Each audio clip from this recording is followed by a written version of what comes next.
The colony station orbiting Kepler, 442b hummed with the usual evening sounds when Mira arrived. She was no bigger than a 10-year-old child, with pale lavender skin that seemed to glow faintly under the harsh corridor lights. 2 small pointed ears rose from her blonde hair, marking her as Lenari, one of the few surviving members of a dying world. She carried nothing but a worn gray blanket and eyes that had seen too much loss for someone so young. The other settlers moved past her without a word. Some glanced nervously at her alien features before hurrying along. Others pretended not to see her at all. Fear of the unknown runs deep in human hearts, even out here among the stars where we should know better. Daniel Torres had been working the agricultural deck for 3 years now. At 58, he had left Earth after his daughter grew up and his wife passed. The colony needed experienced farmers, and he needed a reason to keep going. His hands were weathered, his face lined with decades of sun and soil, but his dark eyes still held warmth. He noticed Mira sitting alone in the communal area that first night. She had pulled her knees to her chest, making herself even smaller, trying to disappear into the corner. The mess hall buzzed with conversation, but a circle of empty space surrounded her like a force field. Daniel remembered that feeling. After Maria died, people had not known what to say to him either. Grief made you invisible. He picked up his tray and walked over. Myra's green eyes widened as he sat down across from her. "Mind if I join you?" Daniel asked gently. She shook her head slowly, suspicious but curious. "I'm Daniel.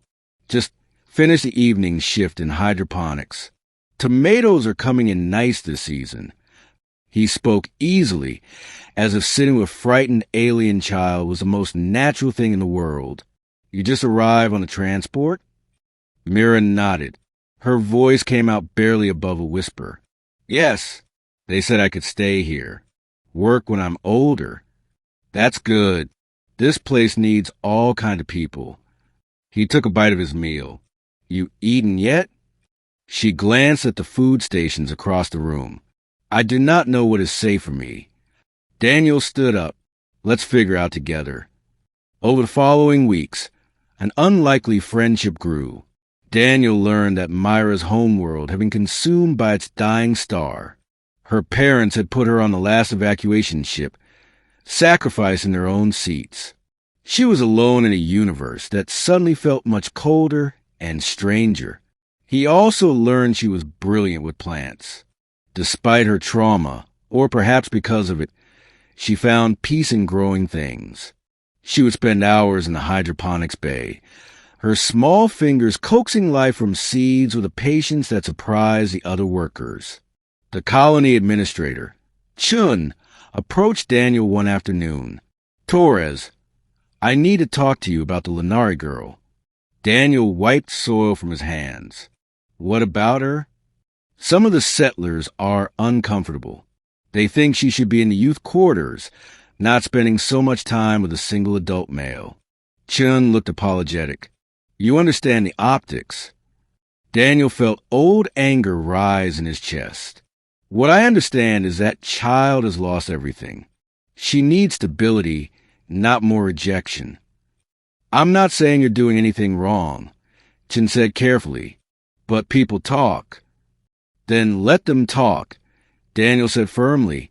"I'm not abandoning her, because small minds imagine small things." That evening, Daniel found Mira crying silently in the seed storage room. He sat down beside her on the floor.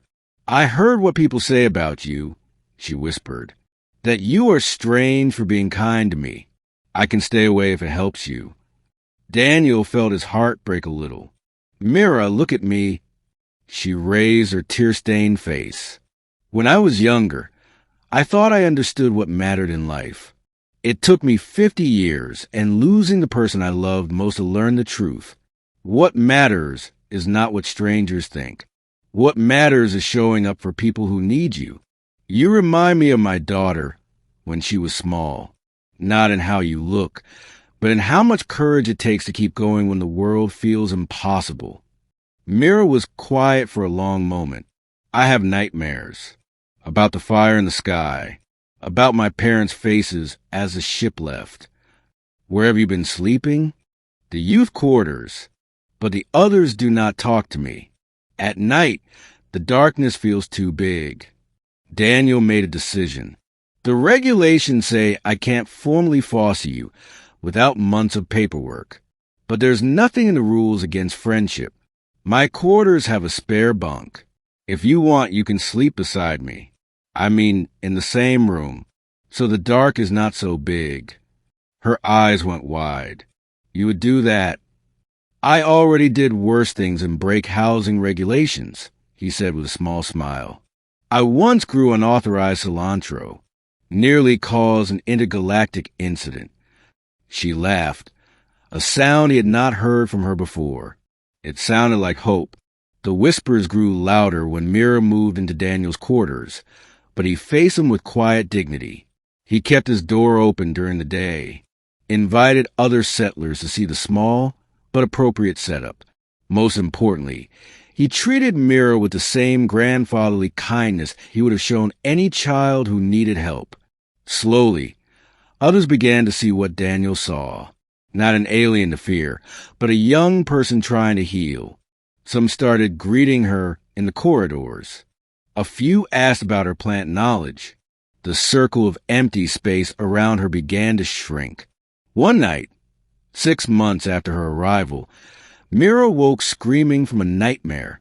Daniel sat on the edge of her bunk, not touching, just present. Tell me about them, he said softly. Your parents. Through tears, she spoke of her father's laugh and her mother's songs, of the garden they had kept and the stories they told. Daniel listened, holding space for her grief the way the soil holds seeds, knowing that some things need darkness before they can grow toward light. When she finished, exhausted, she whispered, "Thank you for not avoiding me, for saying I could stay. Mira, I need to thank you too. After my wife died, I was just going through motions. You reminded me what it means to be human, to be humane. Those are not quite the same thing, but they should be." Years later, when Mira had grown into a brilliant botanist who helped transform the colony's food production, reporters would ask about her success. She would smile, her lavender skin now confident in its difference rather than ashamed. "I survived because one person decided that kindness mattered more than fear," she would say. "He taught me that family is not always the one you are born into. Sometimes it is the one that chooses you when you need it most." Daniel, grayer now but still working the soil he loved, would simply add, "We all need someone to sit with us in the dark sometimes. I am just glad I was there when she needed it. The stars shine for all of us, human and alien alike. But sometimes in the vastness of space, the brightest light comes from the simple choice to offer shelter to someone who is none."